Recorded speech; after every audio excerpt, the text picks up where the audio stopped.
Sepulveda here with episode 3 on 1-point perspective. Guys, I've been working on a webtoon, and so knowing perspective is going to be really important in being able to set up my backgrounds and making the whole scene seem very believable with your art, okay? And so perspective drawing is something that I'm trying to practice and try to get better at, so I figured I'd make this video to help you as well. The line that I made, or the horizontal line that I made, is our horizon line. The dot in the center is a vanishing point. So all points on the square or rectangular prism are all gonna go towards that vanishing point. Okay. So in 1-point perspective, there's one vanishing point, right? There's one point which everything vanishes towards, right? So hence the 1-point perspective, right? And if you guys want to practice along with me, you can do this with a piece of paper or and a ruler. I would highly suggest a ruler, or you can eyeball if you want. Or you guys can download the Autodesk Sketchbook app. It's completely free, and in it has a perspective guide, which is what I'm using to try to get all of these straight lines. Okay. So if I do this on paper, I would honestly just do this with ruler and a pencil, and I would make it super light, and then I would go over it with like a ballpoint pen or a black liner to bold out all of my clean lines, and then I would erase my pencil marks after. Okay. So why 1-point perspective? Why learn about perspective? What does this have to do with backgrounds? Well, you can use perspective in scenes, right? In like a street view, or if you're in a room, and it just gives more believability to your overall scene where your characters are placed. Okay. Sometimes I'll use these rectangles or I'll use these boxes to kind of represent something. Sometimes I use rectangles for placement of characters. Sometimes I use these rectangles above the horizon line to be like spacecrafts that are floating up, things like that. Perspectives can kind of help you set up an entire room. So we could be looking directly into a living room, and you would have maybe a sofa, a table, a television, some pictures on the wall. And if everything's in perspective, or roughly about in perspective, it makes the whole scene seem really believable to the eye. Okay. So right now I'm just practicing by making some squares, making some rectangles, turning them 3-dimensional by making sure all the endpoints line up with the vanishing point on the horizon.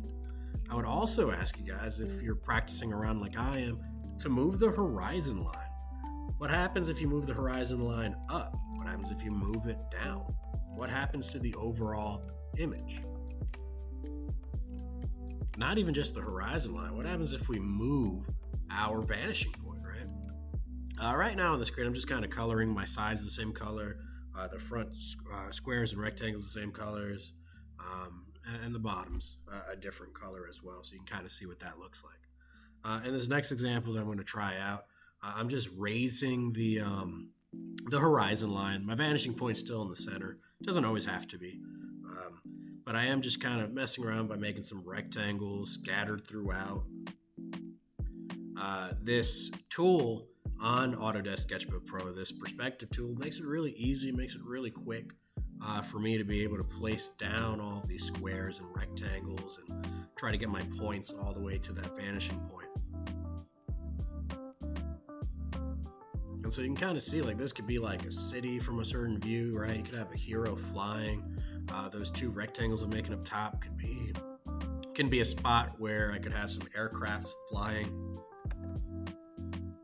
So there's a lot you can do with 1-point perspective. You could even do like pictures of bird's eye view. So maybe we have a picture of a bedroom, and you're looking directly down at like a dresser drawer, a mattress, stuff like that. So 1-point perspective is pretty versatile when it comes to creating your scenes for where your characters are being placed in, or if it's just for a background.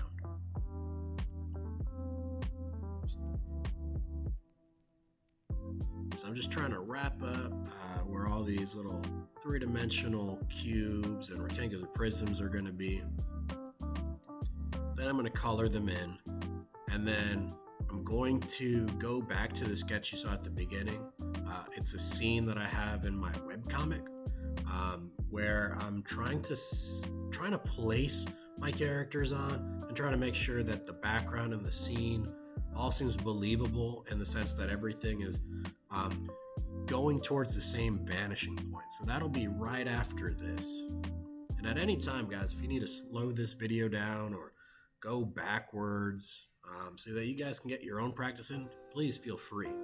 I also plan on trying to make like a video series of perspective where I can kind of practice 1 point, 2 point, and 3 point perspectives.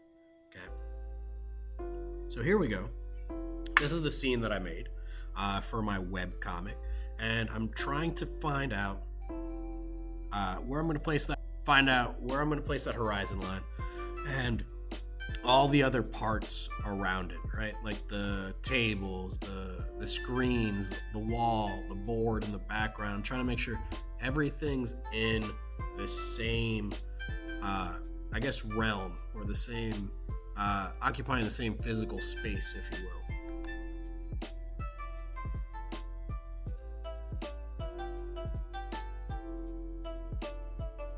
So I just made my tables. I do make some changes to this back area. I thought it would be like a cool wall, like a bulletin board of some sort, but I ultimately just kind of get rid of it later. Those 4 rectangles that I just drew off to the sides, those are going to be kind of like holograms, where they're able to watch some, kind of think about it like televisions in a sense. They're watching something that's taking place on those screens. I thought about putting like a door and then a table in front on that back wall that I ultimately created, but I just didn't like the door idea. I didn't mind the table ultimately, but the back door didn't seem to make sense, and so that I start putting up a couple signs over there. I start using these little red rectangles because that's where I want to place some characters around the room. So again, if I'm trying to aim for some believability, I might need some background characters. They don't need a lot of detail, but I do feel like I needed to put them in somehow, occupying some space so that I can make my character kind of stand out a little bit. And so with these green lines, I'm just kind of adding a little bit more detail. I'm not just tracing over everything. I'm just trying to figure out what could I add just to make the scene seem like it has a little bit more depth. Okay, so I'm like changing this table with this cool tabletop in the back center, which I really liked. I don't know if you noticed this, but I really do like things to be a little bit more asymmetrical.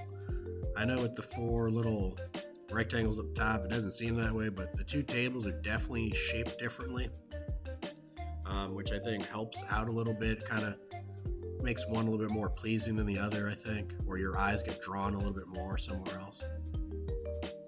I start putting in some light fixtures because I thought, we should have a source of light somewhere in this room. I also noticed that I put it too far to the left, so I decided to kind of go back and try to fix that up.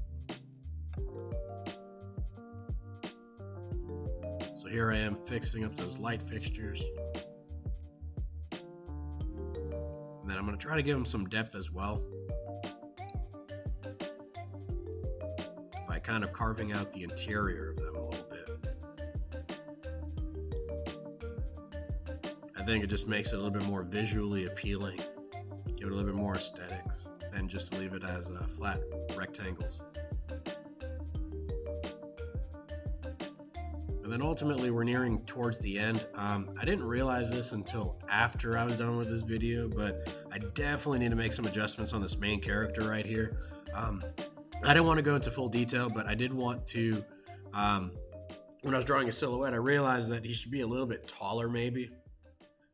Maybe just because I know he's in the mid-ground a little bit, but I feel like I might have to go back and reposition him and whatnot before I make another video on perspective, because I would really like you guys to be able to see what the finished product is, what my process is in finishing up a scene like this. And so I start doodling in some background characters for the scene. These guys aren't going to be too important, and so I'm not going to spend too much detail on them. I am just kind of figuring out from my mind what I want there. Some dude in a hat, maybe some goblin character. I thought it'd be really funny if the guy at the back counter was going to be some ginormous demon character with a lot of like hair, like a rock star or heavy metal hair. I thought he would be pretty cool in the background. I thought it'd be kind of cool if we had a customer interacting with the vendor at this table. And then I drew some characters in the background and some in the foreground over here. Wanted to make a robot dude that kind of looked like a Geodude right over here. I also think I got to make sure that when I do these other front characters that they've got to be a little bit more bigger. I can make them blurred out a little bit near the end when I actually do my fine details and stuff, but they might just have to be a little bit larger, considering that they're really close in view to the camera. I also realized like the little fairy character that I've got back there and this little demon bat thing that I've got back here also need to be a little bit smaller since they're in the far background over there. But ultimately, this is my finished product. Or rather, my finished sketch of what my scene is hopefully going to look like. I will make a lot of changes to this, but ultimately I wanted you guys to see how I use one-point perspective or the ideas of one-point perspective to set up a background. If you enjoyed this video, please don't forget to leave me a like and subscribe to stay up to date with new content.